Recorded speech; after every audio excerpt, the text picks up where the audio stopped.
হাসান মাহমুদের ইতিহাস। প্রথমবার অস্ট্রেলিয়ার মাটিতে খেলতে নেমেই নিলেন 6 উইকেট। বল হাতে একাই ধসিয়ে দিলেন প্রতিপক্ষ অস্ট্রেলিয়ার ব্যাটিং ইউনিট।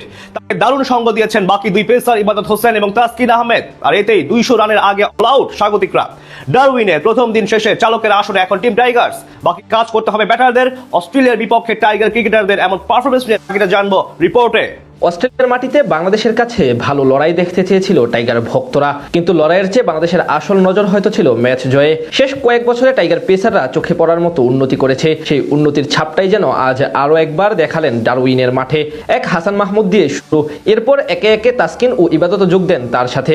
সব মিলিয়ে অস্ট্রেলিয়ার মাটিতে দীর্ঘ 23 বছর পর লাল বলের ম্যাচ খেলতে নেমে দারুণ করে বাংলাদেশ ক্রিকেট দল। এদিন অবশ্য টস ভাগ্য গিয়েছে স্বাগতিক অধিনায়ক প্যাট কামিন্সের দখলে। আগে ব্যাট করতে নেমে প্রথম 10 ওভার পর্যন্ত কোনো উইকেট হারাতে দেননি স্বাগতিক দুই ওপেনার জ্যাক ওয়েদারাল্ড এবং ট্রাভিস হেড। 12তম ওভারে বাংলাদেশের জন্য প্রথম সাফল্য এনে দেন ডানহাতি পেসার হাসান মাহমুদ। তার অফ স্ট্যাম্পের বাইরে ডেলিভারি সামনে ঝুঁকে খেলতে গিয়ে উইকেটের পেছনে ক্যাচে দিয়ে বিদায় নেন ওপেনার জ্যাক ওয়েদারাল্ড। এতে ভেঙে যায় ওয়েদারাল্ড ও হেডের 71 বলে 45 রানের জুটি।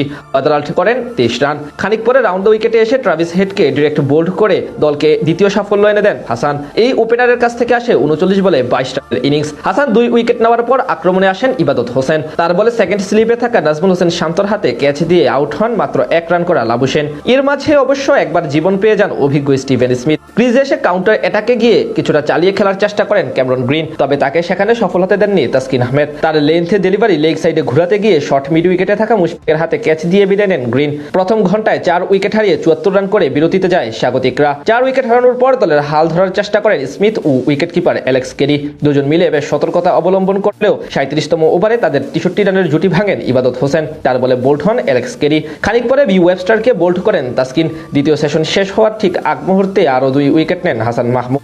এই যাত্রায় তার বলে বিদায় নেন অধিনায়ক প্যাট কামিন্স ও মিচেল স্টার্ক। আর হাসান মাহমুদের বলে সামনে বেড়ে খেলতে গিয়ে লিটনের হাতে ক্যাচ দিয়ে আউট হন স্টিভেন স্মিথ। এতেই চালকের রোশনে উঠে পড়ে বাংলাদেশ দল।